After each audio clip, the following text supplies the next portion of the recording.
The year is 2018, and the world is more connected than ever before due to the internet and the capabilities of modern smartphones. In just 10 years, the smartphone has skyrocketed in popularity, and it is projected 36% of the world's population will be using a smartphone by the end of 2018. It has been 11 years since Apple released the first iPhone, and 10 years since Google released the first Android. From touchscreens and portrait mode to Touch ID and facial recognition, smartphones now have endless capabilities. In many ways, smartphones operate like small computers, but they fit in our pockets and purses. And like computers, phones have exploitable vulnerabilities, which gives malicious actors the ability to steal personal information.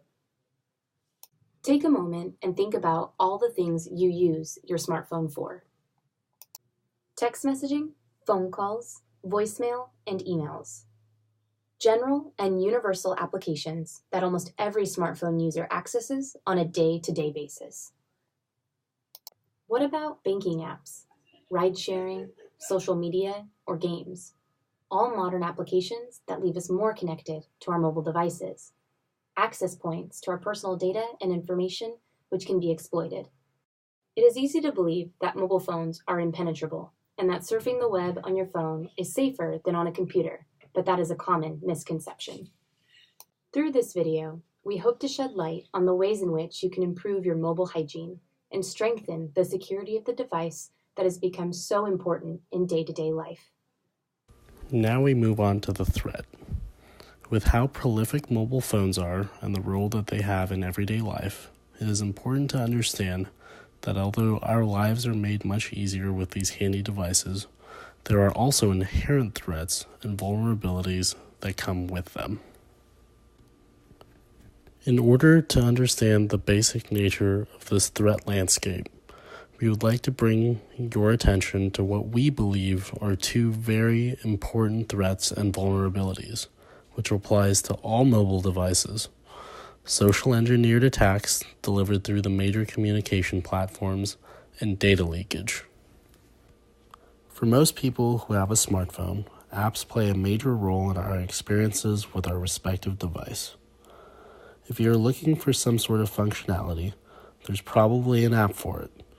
But have you ever taken the time to consider what information these apps gather from our devices? And who gets this information? Did you know that websites you visit gather your data as well?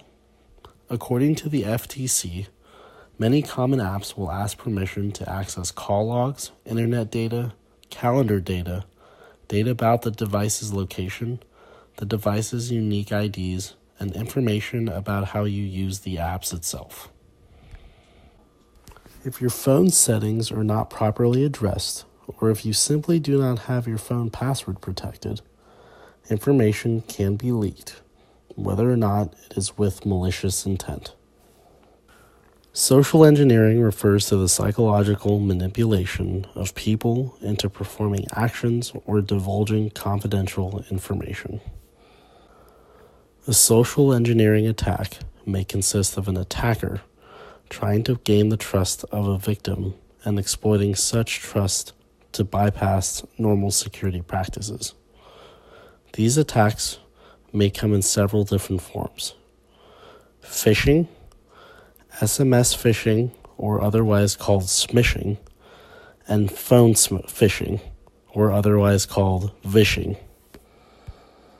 Although not necessarily related to the software or hardware that you may use for your mobile device, voice phishing or vishing is a common form of social engineering that is used to gain access to personal and private information. In a common vishing attack, a victim will be contacted via phone from a number that is commonly spoofed to look like a bank, law enforcement, or other numbers that are somewhat familiar to the victim. Once the call is answered, the victim will receive a message, either automated or from a person, that is urgent in nature. Think of the common IRS phone scam. The attacker will try to convince the victim that in order to avoid severe penalties, like jail time, they would need immediate remediation. This type of remediation would normally come in the form of giving the attacker personal information regarding their finances, identity, or even security credentials. Empowered with this data, the attacker can gain access to financial accounts and commit identity fraud.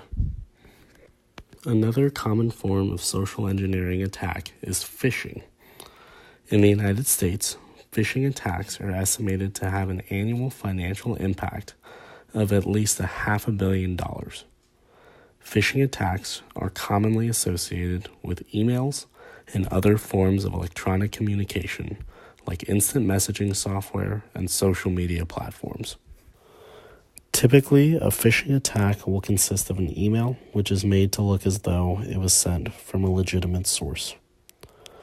More recently, attackers have also begun using messaging platforms, which is commonly referred to as smishing, like texting, social media, and messaging apps. Like with phishing emails or smishing messages can be spoofed to look like they were sent from senders that the victim is familiar with. Banks, online shopping platforms, friends and family members are all examples of impersonations that attackers may use to fool their victims. Phishing and smishing attacks usually contain a malicious link or attachment. With the use of social engineering techniques, victims are encouraged to follow the link or open the attachment, which could lead to the installation of malware, ransomware, and viruses that can lead to severe consequences, such as the harvesting of personal information, extortion, or identity fraud. Let's talk about the dreaded software update. You hear it all the time, and the rhetoric is always similar. I want to wait to update my software until all the bugs are fixed. I don't trust software updates. It's going to mess up my phone. I don't want to update. I just learned how to use my phone. Software updates are important, so important that they are one of the key ways to protect your smartphone. Most operating system updates are free downloads that often include new features, cosmetic improvements, bug fixes, or patches. A bug is a coding error within the software, and a patch, in a sense, is like a band-aid, except it fixes bugs to ensure your phone operates effectively and without intrusion. Many common malware attacks take advantage of software vulnerabilities in applications like operating systems and internet browsers. So what measures can you take to ensure the safety of your information on your device? Here are some day-to-day best practices to keep in mind. Always use caution opening links within text messages or emails. If you don't recognize the sender, don't open it. Emails and text messages may look as if they are coming from legitimate sources. It is always a good idea to verify the sender. If it is a business account, forward it to your IT department. If it's personal, delete it. Update your devices. While it may seem like an inconvenience, these operating system updates are meant to prolong the life of your phone and ensure it is protected from bugs and malware. Don't use the same password. Create long and different passwords for every application. Passwords should be between 8 to 16 characters with letters, numbers, and symbols. Exclude any personal information or information that is easily guessed. This ensures that if one application is compromised, others will not be. Ask questions. If you receive a phone call asking for money due to overdue bills or an emergency situation, ask for more information. Is there a way you can verify where the person is calling from, what they are calling about, and if you do in fact owe money? In order to maintain a good level of mobile security, we must make sure we stay on top of the latest information. Updates, threats, and the latest scams that attempt to put each of us at risk are ever-changing and becoming more sophisticated. However, if we stick with the basics and understand the common threats that are trying to infiltrate our mobile devices, we will be much safer and better prepared for the ever-changing landscape of the technology future.